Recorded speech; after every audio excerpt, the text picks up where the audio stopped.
আমি এখন রাস্তার উপরে আছি। তো রাস্তার উপর থেকে এখন আমি আন্ডারগ্রাউন্ড রেল স্টেশনে প্রবেশ করতেছি আরকি। আপনি জাপানের আন্ডারগ্রাউন্ডগুলো আপনি দেখলে পুরাই অবাক হয়ে যাবেন যে এত সুন্দরভাবে মাটির নিচে তারা আন্ডারগ্রাউন্ডগুলো কিভাবে করেছে। জাপান যে মাটির উপরে এক দেশ আর মাটির নিচে আরেক দেশ সেটা আপনি না দেখলে বিশ্বাস করবেন না যে এত সুন্দরভাবে এত পরিকল্পনা করে তারা আন্ডারগ্রাউন্ডগুলো করছে। এটা দেখলে আপনি পুরাই অবাক হয়ে যাবেন। এখানে দেখুন আন্ডারগ্রাউন্ডের ভিতরে কি সুন্দরভাবে একটা সিস্টেম করে রেখেছে বা বিভিন্ন অনুষ্ঠানও হয় এখানে।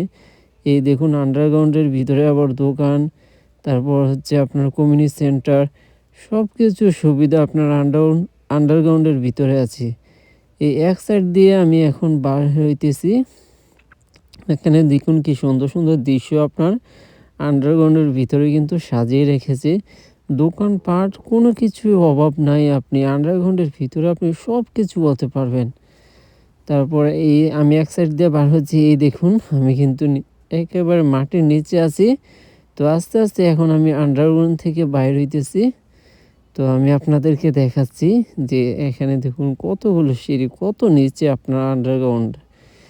জাপান আসলে আন্ডারগ্রাউন্ডগুলো দেখলে আমার মাঝে মধ্যে নিজের কাছে অবাক হয়ে যায় যে এত পরিকল্পনা করে তারা কীভাবে এই আন্ডারগ্রাউন্ডগুলো স্থাপন করেছে বা কতটুকু বুদ্ধি খাটিয়ে এইগুলো করেছে।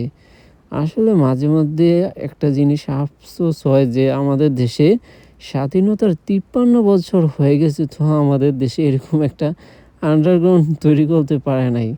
আসলে নিজের দেশকে এইগুলো দেখলে নিজের কাছে আফসোস হয় যে আমাদের দেশটা কি করলো বা কি